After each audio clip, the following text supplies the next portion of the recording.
So I looked up and I saw that my hive had swarmed. I actually heard my hive swarming. And they had already left the colony and they were in a tree, and then they started to move.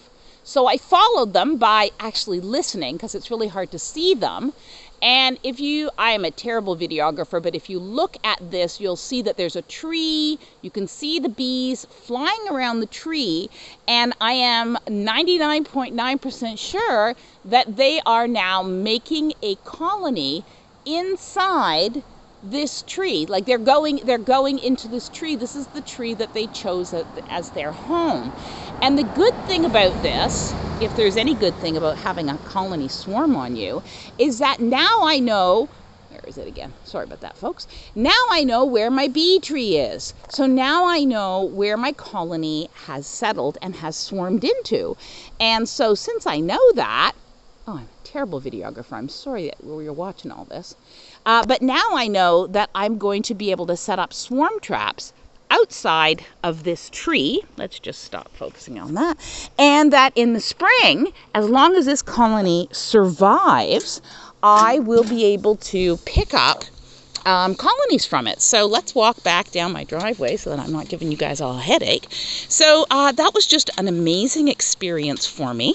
And I was just about to put a post on my beekeeping group because I had just finished an inspection. And what I inspected was a colony that had clearly swarmed out, and they actually left a frame of brood behind. It was a split that I had just made. And so I was very disappointed that a colony was willing to leave the brood. So anyways, sometimes you can disrupt the swarming instinct, and sometimes you can't disrupt the swarming instinct.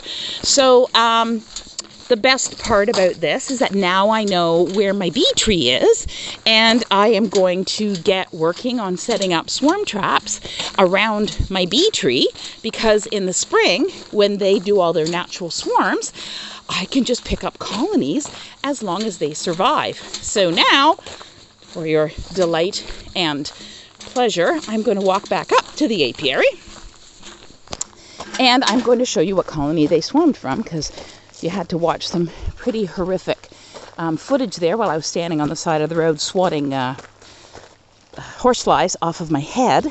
So now we're walking up, and this is my apiary.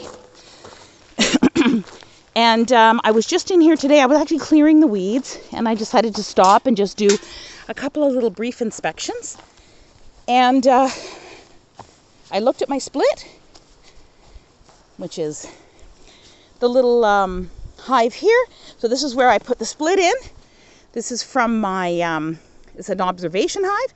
Anyways, and that's what's left behind. There's about 50 or 60 bees, maybe a couple hundred bees, I'm wrong, in there tending to the frame of brood that I put in with the split, and otherwise everybody left them behind.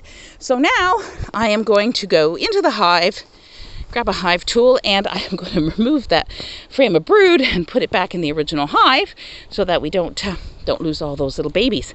So sorry about the terrible videography, and sorry I was so excited, but thanks very much for watching.